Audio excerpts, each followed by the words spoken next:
Hello everyone. Today I want to share you with our latest work about query-friendly compression for the security analysis on the enterprise logs data.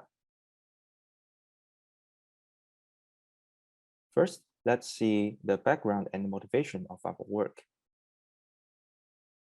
The work started because of the advanced persistent thread, which is a long-term presence on a network in order to mine highly sensitive data.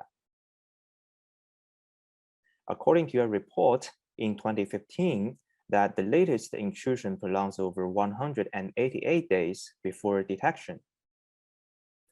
Let's see an example for the APT attack. If we consider the logs data build up a graph in which the nodes are files and programs in the servers, and the edges are read, write, and execute operations. The intrusion happens on one node at the beginning. Then it will transfer to another node and to another node until it is detected. For this problem, we need to use backtrack to find all the affected nodes, or people call it causality analysis.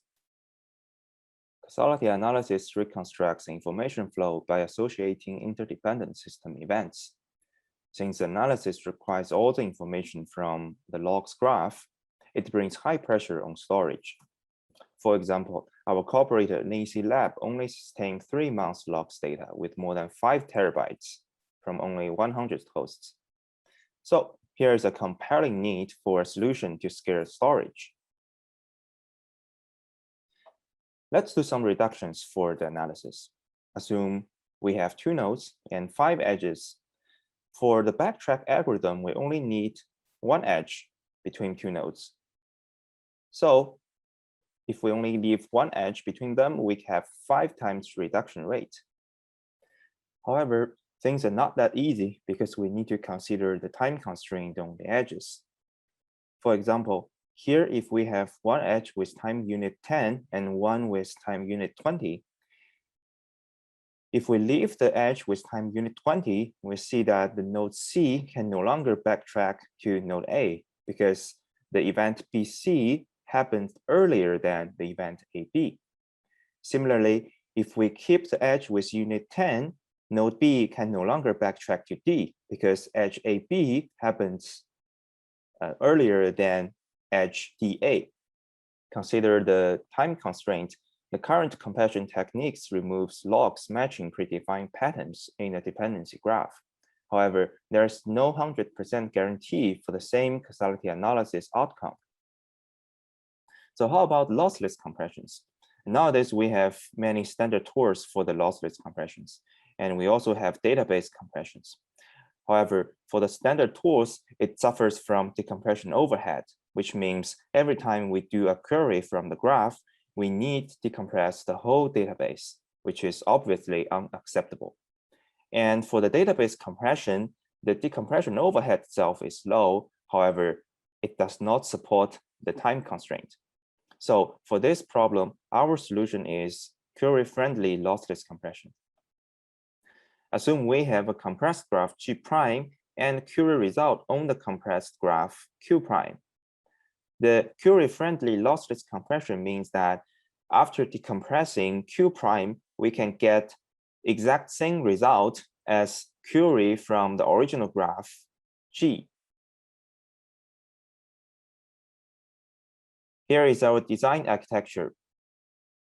At the beginning, the data will pass through an estimator, which give us an approximate compression rate for the algorithm. And then the data will go through structure compression and property compression, and then save to the database. For the query part, we first transform the query and do the querying from the compressed database, and do the decompression on the query result. And then we get the final result. Let's see our compression algorithm on the logs dependency graph. First, we'll do the compression on graph structures. In this step, we merge nodes that shares the identical node, a child node. For example, for node G and H, we will merge it to the node small c. And for node A and B, we merge it to the node small a. And meanwhile, we will save the mapping into a table named node map. after the graph structure compression, we will have some edges with a sequence of integers for start time and end time. And we can see that those long integer sequences share a long prefix. So we first sort those sequences, ascending for the start time and descending for the end time. And then we use delta coding to represent the sequence of values with their difference. Now let's do the query and decompression on our compressed graph. Assume now we're doing backtrack at node 27. Remember, we have put the largest timestamp at the beginning of the end time sequence. So if the first end time is smaller than the current timestamp, which means all the end times are smaller than the current timestamp. So we can backtrack to node 15 without any decompression. If the first end time is larger than the current timestamp, in this case, we need to decompress the current timestamp sequence and check every end time to the current timestamp. If we find any end time is smaller than the current time, we can still do the backtrack to the next node, node 15.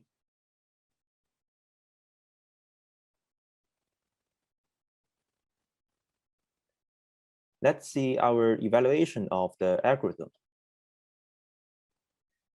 We run our algorithm on two databases. One is the NEC database, and another one is the database from the DARPA Transparent Computing Graph. So for the NEC lab database, we received around 3 times compression ratio. And for the database from DARPA, we received around 13 times compression ratio.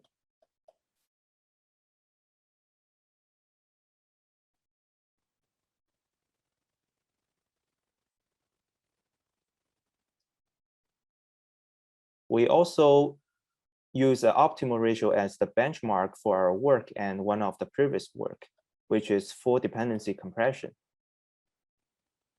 The optimal ratio is given by leaving one edge between one pairs of nodes without considering the time constraint at all.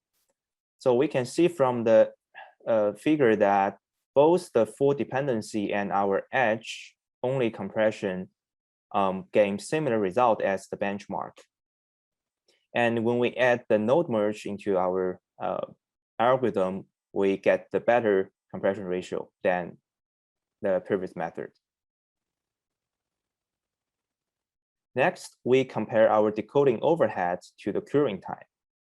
In this graph, the x-axis is the text sample of causality analysis, and the y-axis is the comparison between the query time plus decompression time of our algorithm and the query time on the original graph. When the y value is smaller than 100%, it means that our algorithm has less total time than the uncompressed data. So from the graph, we can see that over 89% of cases have less total time than the uncompressed data. And on average, the decompression only takes around 18.66% of the overall time.